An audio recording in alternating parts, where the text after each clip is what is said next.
여러분, AI가 이제 그냥 업무를 좀 도와주는 도구, 이 정도 수준이 아니라는 건 다들 잘 아시죠?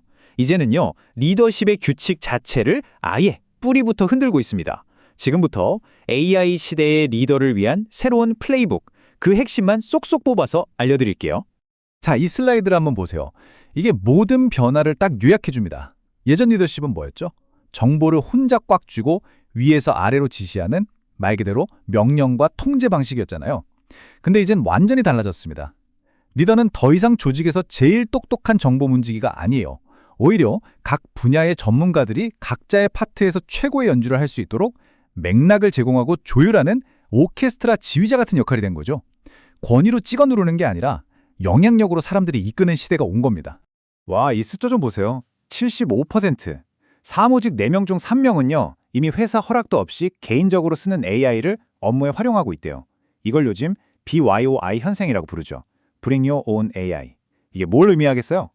리더가 위에서 기술을 통제하던 시대는 이제 정말 끝났다는 아주 명백한 신호입니다. 그렇다면 AI가 이렇게 모든 걸 다 할 수 있을 것 같은데 리더는 이제 뭘 해야 할까요? 가치가 어디에 있을까요? 바로 이 지점입니다. 기술이 절대 따라할 수 없는 우리 인간 리더십만의 핵심적인 역할로 한번 넘어가 보겠습니다. 이 문장이 정말 핵심을 찌릅니다. AI는 어떻게 일할지 그 방법은 기가 막히게 최적화해주죠.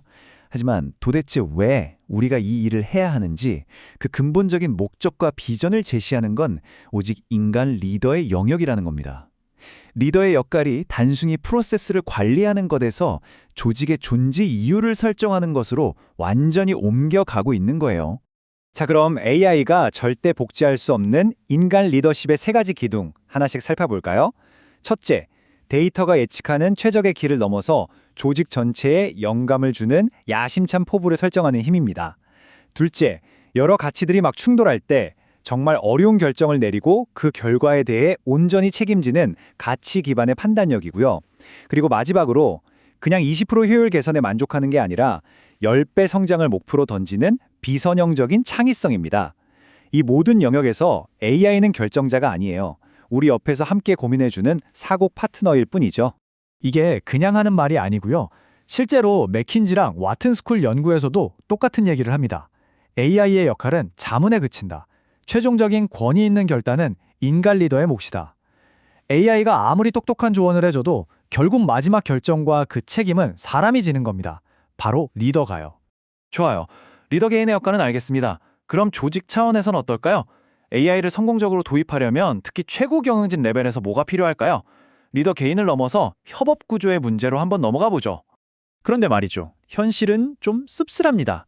AI를 도입하려는 회사는 정말 많은데 실제로 이걸 파일럿, 그러니까 시험 단계 이상으로 조직 전체에 성공적으로 확장시키는 곳은 10곳 중 3곳 정도밖에 안 돼요.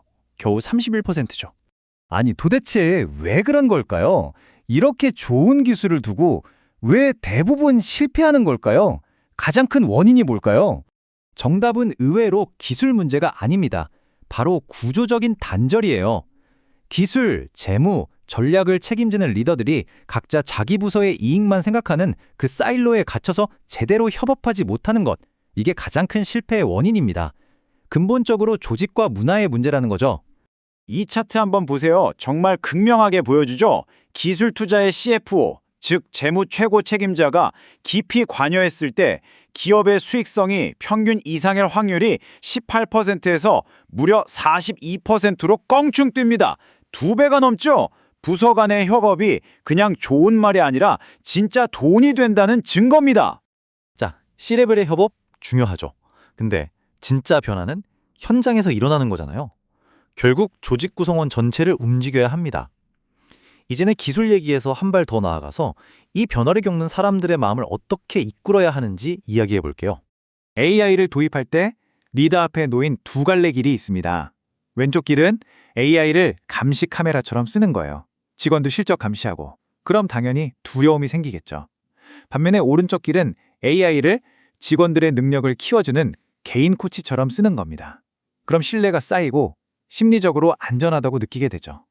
여러분이라면 어떤 길을 가시겠어요? 답은 데이터가 명확하게 보여줍니다. AI를 직원들의 역량 강화를 위해 썼을 때 무려 68%의 직원들이 일에 더 몰입하게 됐다고 답했어요. 신뢰가 단순히 좋은 가치가 아니라 실질적인 성과를 만들어내는 최고의 전략이라는 아주 명확한 증거죠. 하버드 연구에서 나온 이 한 문장이 이 모든 걸 정리해 주는 것 같아요. 가장 큰 장애물은 기술이 아니다. 사람, 프로세스, 그리고 정치다. 결국 또다시 사람 문제, 문화 문제로 귀결되는 겁니다. 자, 그럼 지금까지 나온 이야기들이 싹 모아서요. AI 시대를 헤쳐나갈 리더 여러분들을 위한 구체적인 행동 지침, 바로 성장 로드맵을 3단계로 정리해드리겠습니다. 첫째, 넥서스 스킬을 키워야 합니다. 이게 뭐냐면요. 기술, 재무, 시장 이 3가지를 모두 이해하고 연결하는 능력이에요. 한 우물만 파서는 안 된다는 거죠. 둘째, AI 부채를 조심해야 합니다. 그냥 편하다고 외부 솔루션에만 의존하다 보면 나중에 발목 잡히거든요. 우리 회사에 딱 맞는 AI를 우리 손으로 직접 설계하고 관리할 줄 알아야 한다는 뜻입니다. 그리고 마지막으로 이게 정말 중요한데요. 개인적인 회복 탄력성을 길러야 합니다.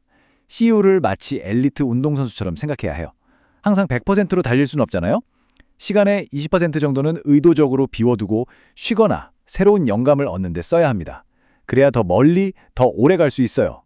자, AI 시대의 리더십의 모든 것을 이 공식 하나로 정리할 수 있습니다. V는 G 곱하기 A 곱하기 H, 가치는 거버넌스 곱하기 AI 역량과 인간 지능의 곱이라는 뜻이죠. 이 공식에서 정말 중요한 게 2가지인데요. 첫째, G, 즉 거버넌스가 단순한 덧셈이 아니라 곱셈이라는 점이에요. 강력한 원칙과 윤리가 없으면 AI와 인간의 능력이 아무리 뛰어나도 전체 가치가 0이 될 수도 있다는 무서운 경고입니다. 그리고 둘째, A와 H, 그러니까 AI와 인간의 지능이 서로를 대체하는 게 아니라 함께 곱해져야 한다는 겁니다. 이 둘이 시너지를 낼 때 가치는 폭발적으로 증가하는 거죠.